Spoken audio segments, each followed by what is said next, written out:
صلوا علی الحبیب۔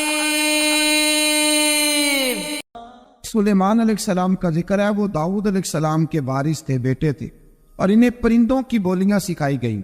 جنات اور انسانوں کے لشکر کا ایک فوجی ڈسپلن کے ساتھ ان کے پاس حاضر رہتے تھے۔ وہ جو ان کا لشکر تھا نا، اس میں انسان بھی تھے، جن بھی تھے، اور اس کے اندر پرندے بھی تھے۔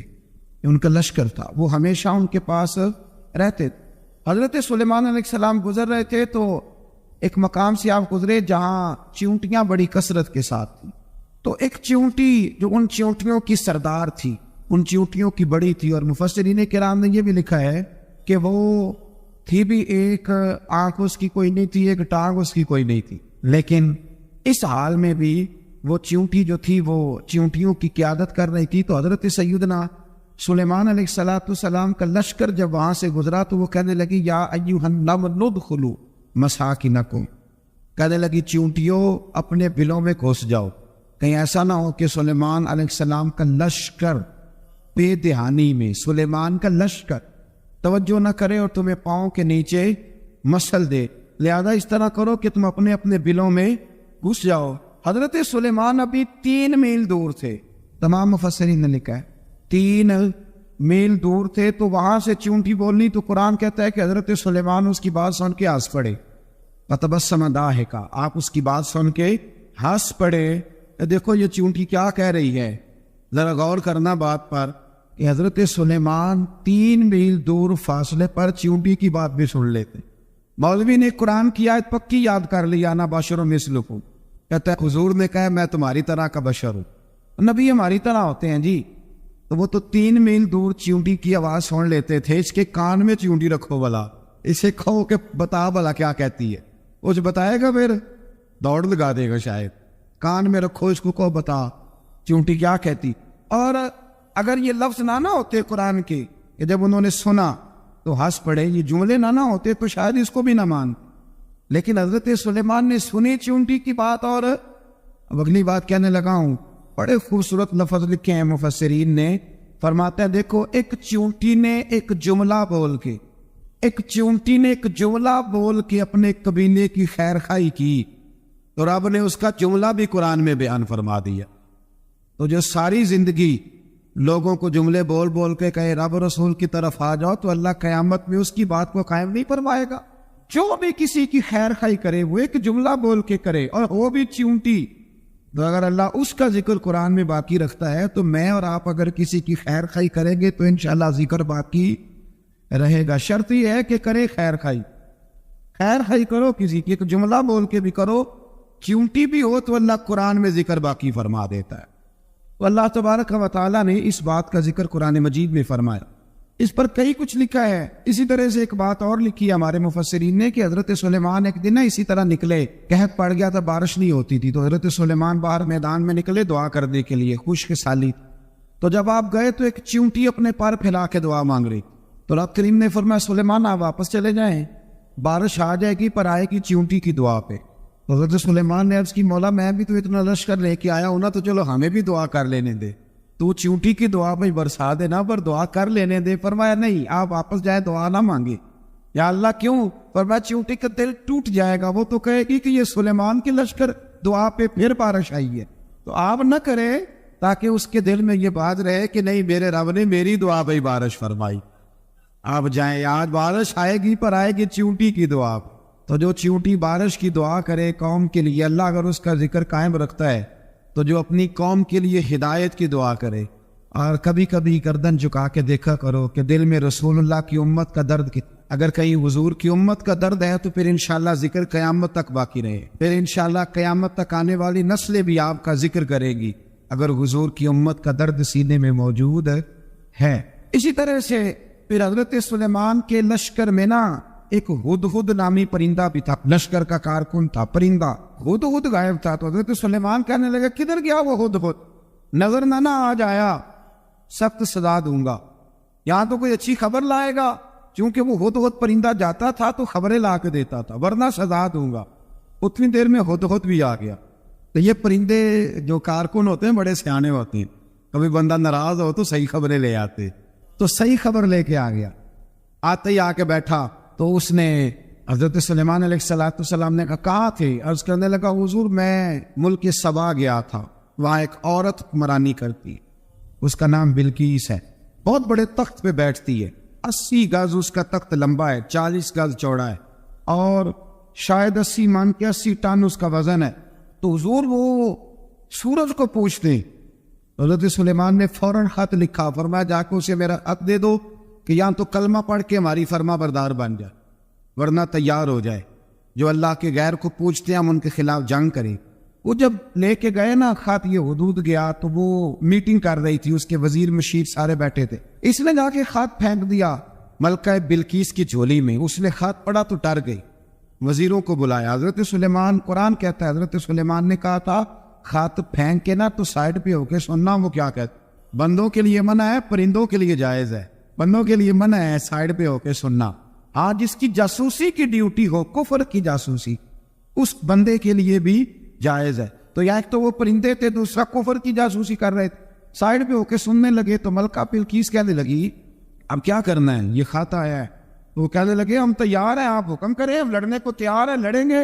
وہ کہنے لگی نہیں، تیزی نہ دکھاؤ، قرآن مجید کہتا ہے کہ وہ کہنے لگی جب لڑائیاں ہوتی ہیں تو شہر تباہ ہوتے ہیں، ملک کھنڈر بن جاتے ہیں، لڑائی مسئلے کا حل نہیں ہے۔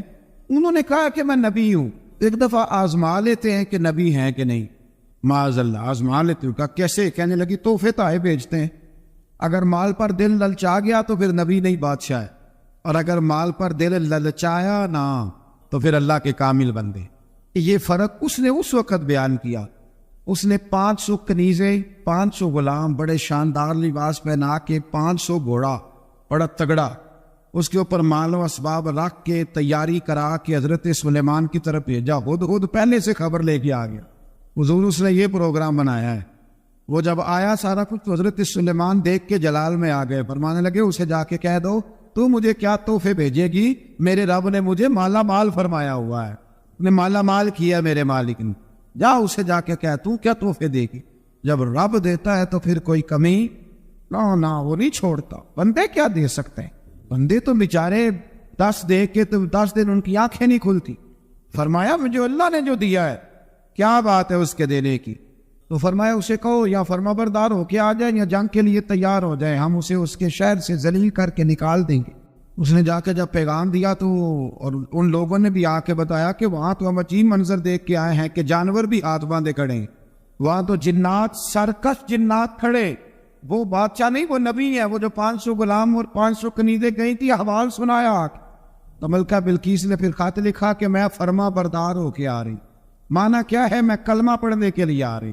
حضرت سلیمان نے کہا بھئی اب اس طرح کرو، وہ ذرا فرش بچھاؤ۔ انہوں نے فرش بچھایا، اس طرح کا کہ اوپر فرش تھا، نیچے مچھلیاں تیر رہی، لگ رہا تھا دریا ہے، ڈیوٹی لگ رہا تھی، جنات نے بچھا دیا۔ ادھر حضرت سیدنا سلیمان فرمانے لگے اب چونکہ مان کے آ رہی ہے تو اسے اپنی نبوت کی علامتیں بھی دکھانی ہیں۔ اس نے تخت بڑا شاندار بنوایا تھا، اور خواتین میں جو عادتیں خواتین والی ہوتی ہیں وہ جاتی نہیں، وہ 7 کمروں میں نا پیچھے اپنا تخت رکھ کے تو 7 دروازے بند کر کے آئی۔ اس زمانے میں ایک رواج تھا، وہ زلیخا نے بھی 7 دروازے مکفل کے ایک رواج تھا، ایک کمرہ، پھر کمرے کے پیچھے کمرہ، پھر اس کے پیچھے کمرہ، پھر اس کے پیچھے کمرہ، اور اس کو بڑے موٹے تالے لگائے جاتے تھے، اور فلسفہ یہ تھا کہ ایک تالا توڑے گا کوئی تو جب تک سپاہی آ جائیں گے، اور اگر اس کے توڑنے تک نہ آئے تو دوسرے کے توڑنے تک آ جائیں گے، اور اس کے توڑنے تک نہ آئے تو 7ویں تک تو آئے جائیں گے۔ یہ ان لوگوں کا نفسیاتی معاملہ تھا، سوچ تھی۔ 7 کمروں میں مکفل کر کے نا وہ نکلی تو حضرت سلیمان علیہ السلام کہنے لگے بھئی مجھے اس کا تخت چاہیے اس کے آنے سے پہلے۔ اس واقعے کی کیا ضرورت تھی قرآن پاک میں، یہ کیا حاجت تھی، یہ تخت والی ساری بات قرآن نے کیوں بیان کی؟ پوچھے آپ اپنے دل سے بھی اور انکار کرنے والے منکرین سے بھی، اس کی کیا ضرورت ہے؟ وہ جو کہتے ہیں جی ولی کی کرامت کی کیا ضرورت ہے، سیدھی سیدھی نماز پڑھو، روزہ رکھو، حج کرو، زکوٰۃ دو، تو پوچھو ان سے ایک سورت نمل کے اندر اس ساری تفصیل کی کیا ضرورت تھی؟ ختم ہو گئی جب وہ کلمہ جو پڑھ رہی ہے، تو پھر اس سارے واقعے کو رب کیوں بیان فرماتا ہے؟ حضرت سیدنا سلیمان فرمانے لگے تخت چاہیے، اور چاہیے اس کے آنے سے پہلے۔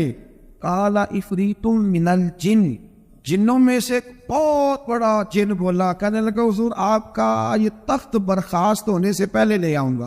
یہ جو آپ میٹنگ کر رہے ہیں نا، یا فیصلے ختم، کچھ نے لکھا صبح سے شام تک میٹنگ ہوتی ہے اور اس کو آنے میں پتہ نہیں کتنے دن لگیں گے، تو میں یہ برخاست ہونے سے پہلے، اور کچھ نے کہا جی آپ شرط کیوں لگاتے ہیں کہ صبح سے شام تک ہوتی، اس جن نے کہا جی آپ 10 منٹ میں فارغ ہو جائیں، آپ فارغ ہو گئے تو تخت آ جائے گا۔ مفسرین نے لکھا ہے کہ جب قرآن کہتا ہے کہ اس نے کہا کہ آپ کے فارغ ہونے سے پہلے، اس کا مطلب ہے کہ جب آپ اٹھیں گے یہ جگہ خالی کر دیں گے تو تخت یہاں کیویں ہزاروں میل کا فاصلہ ہے آ جائے گا، پر ہوائی جہاز پہ کارگو کرا کے DHL کے ذریعے کیسے آئے گا؟ وہاں آئے گا تو بس آئے گا تو حضرت سلیمان کی تو بادشاہت تھی نا زمانے پہ، فرمانے لگے نہیں تو لیٹ ہے، تو ہمیں جانتا ہی نہیں ہے، تو سٹ تے پکڑا کوار گندن، اسی اور بھی بوٹیاں جاننے ہاں، یہ تو لیٹ ہے، ابھی ہماری طاقت اس سے زیادہ ہے۔ بڑی کمال بات لکھی ہے لکھنے والوں نے۔ ایک مفسر نے لکھا ہے کہ ابھی حضرت سلیمان نے غلاموں سے منگوایا ہے، اپنی بات کوئی نہیں کی، یہ حال ہے ان کے غلاموں کا، تو سردار کا عالم کیا ہوگا؟ حضرت سلیمان کہنے لگے بھی جلدی جائیے، قال الذی عنده علم من الکتاب انا آتیک بہ قبل ان یرتد الیک طرفک، تو اٹھا ان میں سے وہ جس کے پاس کتاب میں سے علم تھا، ساری کتاب کا بھی نہیں، علم من الکتاب، کتاب وہ اٹھے جن کے پاس کتاب میں سے علم تھا، تو وہ اٹھ کے کہنے لگے حضور میں لے آؤں گا، کب؟ آپ کے آنکھ جھپکنے سے، بندہ تھا جن تھا، جن کی تو بات مانی نہیں انہوں نے، کیا کہا؟ میں آنکھ جھپکنے سے پہلے لے آؤں گا۔ تو حضرت سلیمان کہنے لگے تو ٹھیک ہے چل لا پھر، میرے شیخ کامل مرشد اکمل شیخ بحر و پار حضور غوث پاک جیلانی، حضرت غوث اعظم یوں کر کے شاگردوں کو مریدوں کو سبق پڑھا رہے تھے، پڑھاتے پڑھاتے ہاتھ آگے کیا، اور جب ہاتھ واپس آیا تو بھیگ گیا تھا سارا، تو شاگرد کہنے لگے حضور یہ کیا ہے؟ فرمایا تمہیں نہیں سمجھ آئے گی، چھوڑو تمہارے والی بات نہیں، خاصا دی گلامہ آگے نہیں مناسب کر دی، رہنے دو۔ تو کچھ وقت گزرا تو کچھ لوگ آ گئے، ابھی کلاس ختم نہیں ہوئی تھی، کپڑے بھیگے ہوئے ہو، وہ شاگرد پہلے ہی منتظر تھے، کہا تمہیں کیا ہوا؟ کہنے لگے دریا میں جا رہے، اچانک ہچکولے آنے لگے، تو ہم نے کوئی کسی بے عمل کا بازو تو نہیں نہ تھاما، ہم غوث اعظم کے ماننے والے ہیں، تو دریا میں کہا یا شیخ عبد القادر جیلانی شیئا للہ، اللہ کے راستے میں مدد کرو، تو کہنے لگے بس ایک ہاتھ ہی آیا ہے، اور یوں کشتی کھینچ کے باہر نکالی ہے، تو اب وہ شاگرد سارے چپ کر گئے، کہنے لگے جواب کیوں نہیں دیتے؟ انہوں نے کہا تم نے ہاتھ دیکھا ہے پہنچتا ہوا، اور ہم نے ہاتھ دیکھا یہاں سے جاتا ہوا، تم نے پہنچتا ہوا دیکھا ہے، تو ہم نے حضرت بہاؤالحق نقشبند بخاری، ان کی ایک مریدنی تھی، اوپر چبارے پہ کسی نے اس کی عزت پہ ہاتھ ڈالا، چبارے پہ اوپر والی منزل پہ، اس مریدنی نے اپنی عزت بچانے کے لیے چھلانگ لگا، جب وہ نیچے گر رہی تھی تو حضرت بہاؤالحق نقشبند بخاری پہنچ گئے، نیچے کوئی ایسا بندوبست کر دیا، کوئی چارپائی بچھا دی، کوئی ایسا جس پہ وہ آ کے آرام سے گری اور بچ گئی۔ حضرت صاحب کی طرف دیکھ کے کہنے لگی حضور آپ کب آئے؟ فرمانے لگے پتر جب تو چبارے سے چلی تھی تب میں بخارے سے چلا تھا، جب تو چبارے سے چلی تھی نا تب میں بخارے سے چلا تھا، اور تیرے نیچے آنے تک میں بھی پہنچ گیا ہوں، میں بھی مالیدہ کم راکھی کرنا، پل کچے ہون یا پکے، اے پیر مریداں دے سر تے رہندا ہے، اے جھوٹے ہون یا سچے، یہ پکی غلامی کریں یا کچی کریں، پیر کی بھی مجبوری ہوتی ہے، کیا کریں، پیر مریداں دے سر تے رہندا ہے، اے جھوٹے ہون یا سچے، کیا کیا جا سکتا ہے؟ لیکن نا نافرمان بیٹے کا بھی تو جائیداد میں حصہ ہوتا ہے نا، نافرمان بھی ہو تو جائیداد میں حصہ، تو چلو باپ ناراض رہے گا تو اللہ ناراض رہے گا، بات الگ ہے، پر جائیداد کا حقدار تو ہے نا، چاہے نافرمان ہی ہے، پیر مریداں دے سر تے ہی رہندا ہے، اے جھوٹے ہون یا۔ پھر وہ تخت آ گیا، حضرت سلیمان سے پوچھا یہ کیا ہے؟ قال ھذا من فضل ربی، فرمانے لگے کچھ بھی نہیں، حضرت سلیمان کہنے لگے یہ میرے رب کا فضل ہے۔ شاید سب مفسرین نے بڑی بڑی باتیں کی ہو، پر یہاں ایک قاضی ثناء اللہ پانی پتی رحمۃ اللہ علیہ کا فقرہ میں پڑھ رہا تھا، بڑا مزہ آ رہا تھا۔ قاضی صاحب فرمانے لگے اس آیت پہ، قاضی صاحب کہتے ہیں جن پر نرا فضل تھا، ھذا من فضل ربی، نرا فضل، فرمایا ان کی تو اتنی طاقت ہے کہ وہ ہزاروں میل دور سے 80 گز لمبا 80 گز چوڑا تخت آنکھ جھپکنے سے پہلے لے آتے ہیں، اور جن کے بارے میں اللہ فرماتے ہیں بشر المؤمنین، بِأَنَّ لَهُم مِّنَ اللَّهِ فَضْلًا كَبِيرًا، فرمایا محبوب اپنے غلاموں کو خوشخبری دے دے، باقیوں پہ نرا فضل تھا، ان پر تو فضل کبیر ہے، ان پر تو بڑا فضل ہے اللہ کا۔ تو فرمایا جن پر فضل کبیر ہو، ایک نہیں، اس پر میں بڑے دلائل دے سکتا ہوں، کرامات اولیاء پر میں بڑے ہی دلائل دے سکتا ہوں، بڑے۔ غوث اعظم رضی اللہ تعالیٰ عنہ کے پاس بادشاہ آیا تو کہنے لگا پیر تب مانوں گا جب سیب کھلائیں گے، سیب کا موسم ہی نہیں تھا۔ تو حضرت صاحب آتے ہی اسے کہنے لگے اب تو میری ولایت کو سیبوں پہ تو نہ تولو، وہ سیب کھلائے تو ولی یا نہ کھلائے تو ولی کوئی نہیں، یہ تو اب میری ولایت کو سیبوں پہ تو نہ تول۔ تو حضرت صاحب نے یوں ہاتھ اٹھایا تو اللہ نے 2 سیب عطا فرمائے۔ تو وہاں جملہ ہے حضور غوث اعظم کا، فرمانے لگے اگر اللہ حضرت مریم سلام اللہ جو بنی اسرائیل کی ولیہ ہیں، ولی ہے نا، وہ نبی تو نہیں نا، عورت نبی نہیں ہو سکتی، فرمایا اگر اللہ انہیں بغیر موسم کے پھل دے سکتا ہے میں تو محمد عربی کا نوکر ہوں۔ فرمایا اب نہ 2 سیب آئے تھے، تو کہنے لگا میرے تو دل میں 1 سیب تھا نا، تو حضور غوث اعظم نے نا 1 سیب مجھے دیا، 1 میں نے کھایا تو 1 غوث پاک کھانے لگے۔ کہتے ہیں میں نے وہ منہ میں رکھا، ذرا ترش تھا، تو میرے چہرے کا وہ رنگ دیکھ کے نا، اثر دیکھ کے کہ تلخی محسوس، تو غوث اعظم کہنے لگا میرے والا کھا۔ 1 انہوں نے کاٹ کے ٹکڑا دیا، کہتے کھایا تو بڑا میٹھا تھا، تو میں نے کہا حضور آئے تو دونوں ہی غیب سے، آپ کے والا میٹھا ہے میرے والا کڑوا ہے، تو آپ فرمانے لگے آئے تو دونوں غیب سے تھے، پر ایک کو ذرا ظالم کے ہاتھ لگ گئے ہیں نا، اس کو تنبیہ بھی کر دی کہ ظلم سے باز آ جا، تنبیہ بھی کر دی، پر میں ہاتھ ظالم کے لا کے اس لیے ترش ہو گیا سیانا بان، 1 نہیں 20 درجنوں۔ لیکن پتہ نہیں کیوں لوگ اڑ گئے، پتہ نہیں کیوں کڑ کے آ گئے کرامت اولیاء کے معاملے میں بالکل۔ اور پھر کسی حدیث میں یہ نہیں آیا کہ اس زمانے میں ولی ہوں گے تو اس زمانے میں ولی نہیں ہوں گے۔ حضور نے فرمایا میری امت کبھی گمراہی پر جمع نہیں ہوگی۔ اقبال کہتا ہے اولیاء کیا ہوتے ہیں؟ اولیاء کیا ہیں؟ جواسیس القلوب۔ اقبال کہتا ہے ولی کا بہت بڑا ولی تم نے دیکھنا ہو تو اسے دیکھو جو تیرے دل کا جاسوس ہے۔ چلو یہ مشکل بات ہے، میں نہیں چھیڑتا، لیکن جو تیرے وہ جاسوسی کرتا ہے، پر کرتا ہے تیرے دل کی، وہ تیرے دل کا جاسوس ہوتا ہے ولی۔ اور اس پر حضور کی حدیث ہے، فرمایا اس کی فراست قلبی سے ڈر، یہ اللہ کے نور سے دیکھتا ہے، ڈر اس کی فراست قلبی سے، اللہ توفیق عطا فرمائے۔ 12 اس ولی کا نام تھا آصف بن برخیہ۔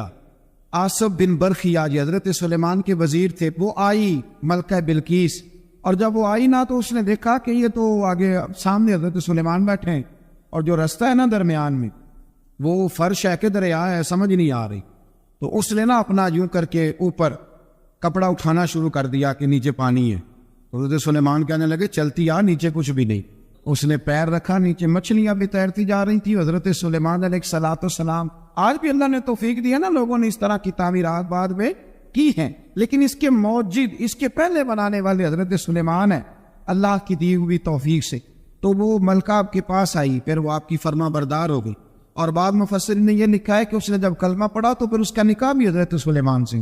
حضرت سیدنا لقمان اپنے بیٹے کو نصیحت کرتے ہیں، اور قرآن مجید نے سورہ لقمان کے اندر آپ کی ان نصیحتوں کا ذکر فرمایا ہے۔ اللہ کریم نے ارشاد فرمایا کہ حضرت لقمان ان کی جو بات انہوں نے اپنے بیٹے کے ساتھ کی، فرمایا وَلَا تُصَعِّرْ خَدَّكَ لِلنَّاسِ، اے میرے بیٹے لوگوں کے ساتھ اپنے رخ کو نہ پھیرا کر، غرور کے ساتھ اپنے لب و لہجے کو پھیر نہ لیا کر لوگوں کی طرف سے، اور وَلَا تَمْشِي فِي الْأَرْضِ مَرَحًا، اور زمین پر اکڑ اکڑ کے نہ چلا کر، تکبر کے ساتھ اپنے لب و لہجے کو لوگوں سے پھیر نہ لیا کر، اور زمین پر اکڑ کے بھی نہ چلا کر۔ جناب لقمان اپنے بیٹے کو نصیحت فرما رہے ہیں، اور اللہ نے اس کا ذکر قرآن مجید میں فرمایا ہے۔ اسلام ہماری تربیت کرتا ہے ہر موقع پر، اور ہمیں اسباق پڑھاتا ہے زندگی ساری گزارنے کے لیے۔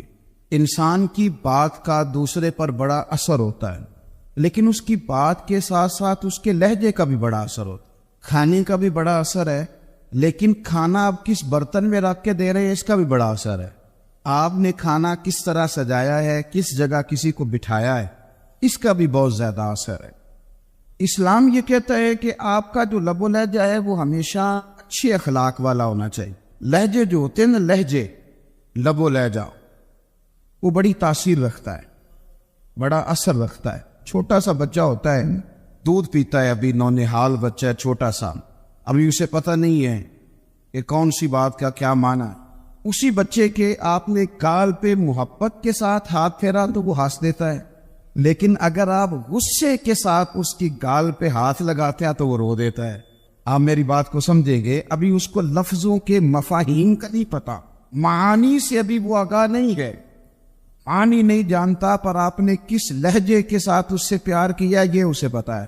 یہ جو لہجہ ہوتا ہے، لہجہ اخلاق آپ کا، یہ بڑا اثر کرتا ہے۔ آپ نے گفتگو کی، لیکن اس گفتگو میں آپ کا انداز کیا تھا، لب و لہجہ کیا تھا؟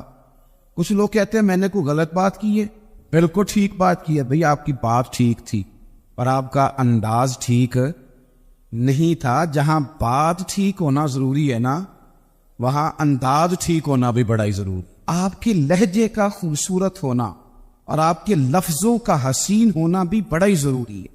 اگر آپ تھوڑا سا معاشرے میں غور کریں تو کچھ لوگ ایسے ہیں جو طبعاً نہیں بیچارے دنیا میں آئے ہی شکوہ کرنے کے لیے، ان کے لہجے سے نہ ترش روئی برستی ہے، تلخی ہے۔ وہ جی میں فلاں آدمی کے پاس گیا تو اس نے میری بات نہیں سنی، فلاں شخص سے میری ملاقات ہوئی، میں نے وقت گزارا پر وہ بندہ ٹھیک نہیں نکلا، فلاں کے ساتھ میں آگے بڑھنا چاہ رہا تھا پر میرے معاملہ چل نہیں سکے۔ تو بھئی آپ دوسروں کو ناپتے اور تولتے رہے، آپ کو یہ دیکھ لینا چاہیے تھا کہ آپ کا انداز فکر ہی کہیں غلط نہ ہو۔ لہجے، اخلاق، یہ آپ کے لفظوں سے بھی زیادہ اثر بعض اوقات رکھتے ہیں۔ کسی نے کہا تھا کہ میرے لہجے میں غرور آیا تھا، اس کو حق تھا کہ شکایت کرتا تھا، میرے لہجے میں کچھ ایسا کہ جس پہ وہ بیچارہ پریشان ہو گیا، اب اس کا حق بنتا تھا وہ اس پہ شکایت کرتا۔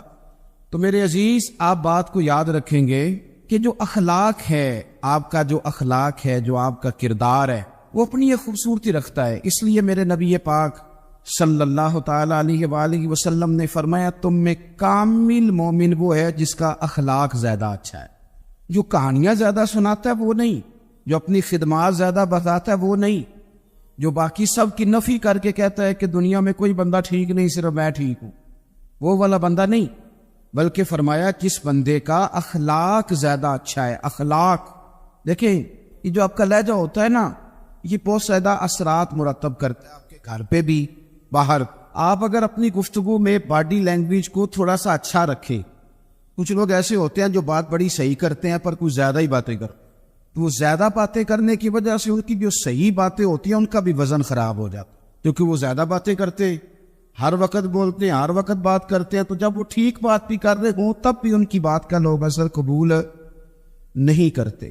لیکن اگر ان کا لہجہ باوقار ہو، بات وہ تھوڑی کرے پر جتنی کرے ذرا سونی کر کے کرے، گفتگو میں خود بخود اثر پیدا ہو جائے، بات اچھی لگے۔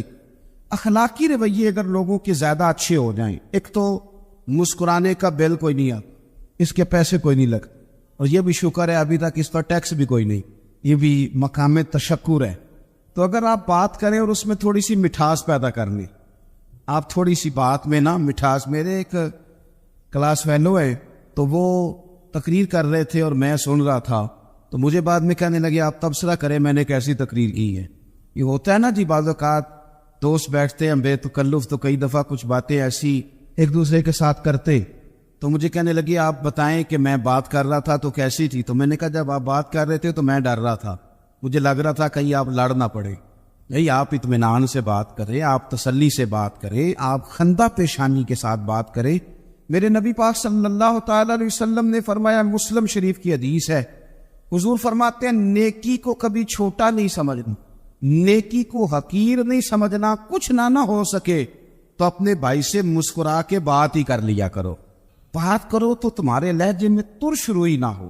بعض اوقات آپ تلخ بات کرتے ہیں، آپ کا لہجہ تلخ ہوتا ہے تو آپ کی صحیح بات بھی قبول نہیں کی جاتی، لیکن اگر آپ کے لہجے میں مسکراہٹ ہو، آپ کے لہجے کے اندر خوبصورتی ہو، تو آپ کے اپنے بھی، آپ کے بیگانے بھی، سب کے سب آپ کی بات کو تسلی کے ساتھ سمجھنا وہ گوارا کریں گے۔ اسی طریقے سے ہمارا دل کرتا ہے کہ لوگ ہماری بات سنیں، ہمارے گرویدہ ہوں، ہم جو پیغام دینا چاہتے ہیں وہ پیغام لوگ اچھے طریقے سے قبول کریں، اس پر لوگوں کی توجہ زیادہ ہو، یہ ہمارا شوق ہوتا ہے۔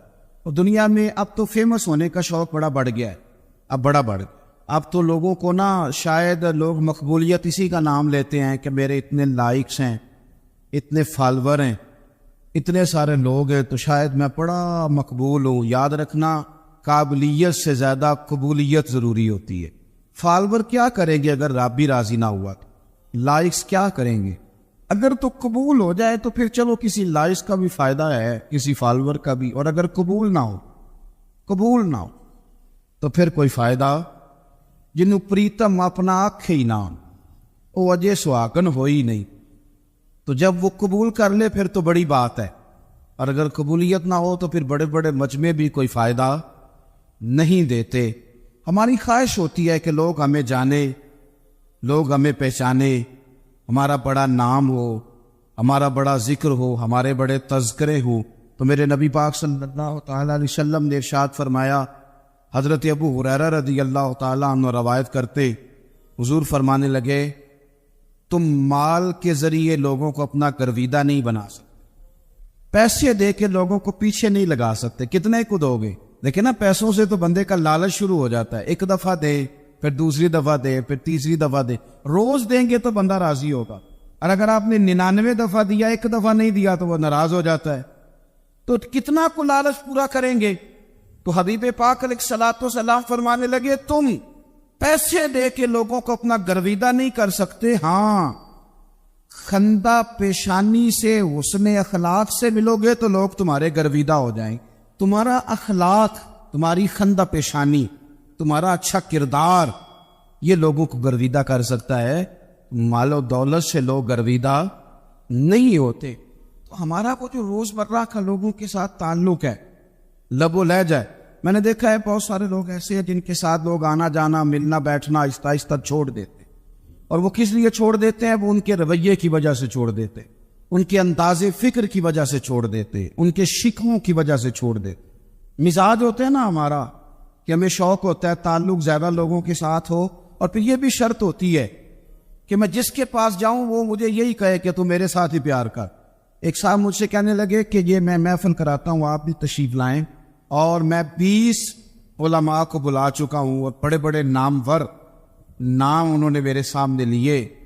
میں نے ان سے پوچھا کہ جو نام آپ نے لیے اور آپ کی تصویریں بھی ساتھ ہیں, میں الحمدللہ تسلیم کر گیا ہوں آپ کی بات کو, لیکن سوال میرا یہ تھا کہ کیا آپ نماز بھی پڑھتے ہیں؟ 21 علماء کو آپ نے بلایا یا 20 کو بلایا اور بڑے بڑوں کو بلایا, اور مجھے بھی آپ دعوت پیش کر رہے ہیں, تو نمازی بھی آپ ہیں, نمازی بھی ہیں. کہنے لگے یہ آپ دعا کریں میں نماز پڑھنا شروع کروں. میں نے ان سے کہا, خدا کے بندے, اب اگر تو کسی اور کو بتائے گا کہ 20 اتنے بڑے لوگوں سے میرا تعلق کر, پڑھتا میں نماز بھی نہیں, تو لوگ کیا سوچیں گے کہ 21 مولوی مل کے بھی ایک بندے کو نمازی نہیں بنا سکے.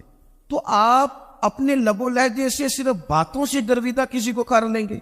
آپ یہ دیکھیں کہ اخلاق کس طرح کا ہے, لہجہ کس طرح کا ہے, آپ کی بات کرنے کا انداز کتنا حسین ہے, اس لفظ کے اندر حسن کتنا زیادہ ہے. نبی پاک صلی اللہ علیہ وسلم بھی تبلیغ فرماتے, ہم بھی تبلیغ کرتے. میں اور آپ جب تبلیغ کرتے ہیں تو اس تبلیغ کے اندر شکوہ ہوتا ہے اور تنقید ہوتی ہے, اور بعض جگہ میں نے یہ بھی دیکھا ہے کہ طنز ہوتا ہے, طنز. ہم دوسرے کو دین کی دعوت رہے ہیں, لیکن ہمارے لب و لہجے سے طنز اور تش روئی چھلکتی ہے. تو دولت کے پیچھے لگ گیا ہے, تو بالکل جاہل ہے, تو بالکل تیرے خاندان میں سے بھی کوئی نہیں ادھر آتا. آپ طنز کر رہے ہیں, آپ دعوت دین نہیں دے رہے. دعوت دین تو گلدستے میں رکھ کے پیش کی جاتی, اس کی تو ایک خوبصورتی ہے, اس کا تو ایک حسن ہے, اس کی تو اپنی ایک جاذبیت ہے, اس کی اپنی ایک نورانیت ہے. صحابہ کرام علیہم رضوان فرماتے ہیں کہ حضرت صاحب بن معاذ رضی اللہ تعالیٰ عنہ کا جنازہ تھا.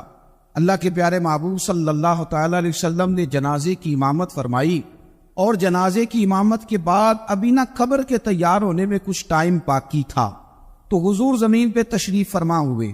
لوگ قبر کی تیاری میں ہیں, بعض اوقات ہوتا ہے نا ابھی قبر نہیں تیار ہوئی, تو کہتے کہ لکڑی کے ساتھ حضور نے زمین کریدنی شروع کر دی, اور دیر تک حضور نے چہرہ نور کو زمین کی طرف جھکائے رکھا, گویا زمین شرف دیدار حاصل کرتی رہی. دیر تک چہرہ نور جھکا رہا زمین کی جانب, حضور نے رخ نور کو پھیر لیا. صحابہ کہتے ہیں کہ ہم نہ بڑے, جب حضور ہمارے قریب ہوتے تھے تو ہمارا خیال ہوتا تھا کہ رحمت کی برکھا ہے, اپنے اپنے حصے کا کرم اڈیل لے اپنے اوپر. فرماتے ہیں منتظر تھے کہ حضور کب ہماری طرف رخ انور پھیرے اور ہم کریم سے کوئی بات سن سکیں. ارشاد فرماتے ہیں کہ ہم بڑے شدید منتظر تھے، دیر کے بعد نبی پاک علیہ الصلوۃ والسلام نے چہرہ انور اٹھایا. یہ دیکھیے تبلیغ ہو رہی ہے، اور جب حضور نے چہرہ انور اٹھایا تو آنکھوں میں آنسو تھے، رو رہے تھے. اور 3 دفعہ حضور نے فرمایا، چونکہ قبر تیار ہو رہی تھی، 3 دفعہ نبی کریم نے فرمایا لوگوں قبر آخرت کی منزلوں میں سے پہلی منزل، اس کی تیاری کر لو، اس کی تیاری کر لو، اس کی تیاری کر. 3 دفعہ حضور نے یہ جملے دہرائے. کیوں؟ ایک میں تبلیغ کرتا ہوں اور اس میں نہ درد ہے، نہ رونا ہے، نہ وہ لب و لہجہ ہے. ایک حضور دعوت دے رہے ہیں قبر کی تیاری کی، لیکن اس میں آنسو ہے، اس میں خاص رغبت ہے غلاموں کے. تو اپنی زندگی کے اندر جو ہمارا انداز تکلم ہے، ہمارا انداز گفتگو ہے، میں کہا کرتا ہوں کہ ہم نا دین کے لیے جب کلام کر رہے ہوتے ہیں تو شدت ہوتی ہے ہمارے جملوں کے اندر. بعض مقامات شدت کے ہوتے ہیں، آپ جہاد کی بات کر رہے ہیں، ناموس رسالت کی بات کر رہے ہیں، تو کسی جگہ آپ کے لب و لہجے کے اندر شدت کا ہو جانا برا نہیں ہے، بلکہ وہ اچھا ہے. لیکن میرے عزیز ہر وقت ہی کچھ لوگ تلخ ہیں، انہیں کسی وقت بھی آپ ان سے ملاقات کر لیں وہ لوگ آپ کو پریشان ہی نظر آئیں گے. حضرت سیدنا عبداللہ ابن عمر رضی اللہ تعالیٰ عنہ روایت کرتے کہ نبی پاک صلی اللہ تعالیٰ علیہ وآلہ وسلم نے ارشاد فرمایا کہ جنت میں ایسے بھی کمرے ہوں گے، جنت میں کچھ ایسے کمرے، کچھ ایسے مکانات بھی ہوں گے کہ باہر کھڑے ہوں گے تو اندر نظر آئے گا، اور اندر کھڑے ہوں گے تو باہر نظر آئے گا. یعنی ایک تو تم آئینے لگاتے ہو نا، وہ دیواریں اتنی شفاف ہوں گی کہ اندر باہر سے ان کا حسن دکھائی دے گا. حضرت سیدنا مالک اشعری رضی اللہ تعالیٰ عنہ بیٹھے تھے، کہتے ہیں میں نے فوراً عرض کی حضور وہ ملیں گے کس کو؟ وہ جو اتنے حسین گھر ہوں گے کہ دیواریں ہی شیشے کی محسوس ہوں گی، اندر باہر سے حسن کے جلوے دکھائی دیں گے، حضور وہ ملیں گے کسے؟ اللہ کے پیارے محبوب علیہ السلام نے فرمایا وہ اس کو ملیں گے جو گفتگو اچھی کرے گا، جو گفتگو اچھی کرے گا، لب و لہجہ اخلاق والا ہو، گفتگو اچھی کرے گا، لوگوں کو کھانا کھلائے گا، اور جب لوگ سو رہے ہوں گے تو وہ اٹھ کے اپنے رب کی عبادت کرے گا. اس شخص کو وہ مکانات ملیں گے جن کی دیواریں آئینے کی مانند ہوں گی، جن کا حسن تازہ ہو، جن کو اللہ تبارک و تعالیٰ نے اپنے فضل سے مزین کیا ہوگا، سنوارا ہو. ہم اگر تھوڑی سی توجہ کریں نا، کئی دفعہ وقت گزر جاتا ہے، لہجہ نہیں بھولتا، لہجہ یاد رہتا ہے. آپ تو 2 منٹ کے لیے غصے میں تھے نا، تو آپ نے کوئی بات کر دی کسی غریب کو، کسی شخص کو، آپ غصے میں تھے، آپ نے کہہ دیا، اس بیچارے نے سن لیا، لیکن وہ باتیں اسے سونے نہیں دیتی، بار بار یاد آتی. وہ آپ کے ساتھ تلخ کلام کر دے نا، کبھی تلخ گفتگو کر دے، بندہ جب سامنے آتا ہے وہ باتیں یاد آ جاتی، اور وقت گزر جاتا ہے. لڑائیاں ہمیشہ چل نہیں سکتی. لڑائی کتنی دیر کی ہوتی ہے؟ 1 دن کی، 2 دن کی. قتل بھی ہوں تو اگر قاتل کو پھانسی بھی ہو جائے تو پھانسی کے بعد بالآخر لڑائی تو ختم ہو ہی گئی نا. لڑائی ہمیشہ چلتی، تلخی ہمیشہ چل سکتی نہیں. تلخی روٹین میں چلنے والا سکہ، کوئی سکے روٹین میں چلتے وقتی ہوتے. یہ جو غصے کا لب و لہجہ ہے، تلخی کا سکہ، یہ بھائی روٹین میں نہیں چلتا، اس نے ایک نہ ایک دن ختم ہو جانا ہے. روٹین میں پیار ہی چلتا ہے.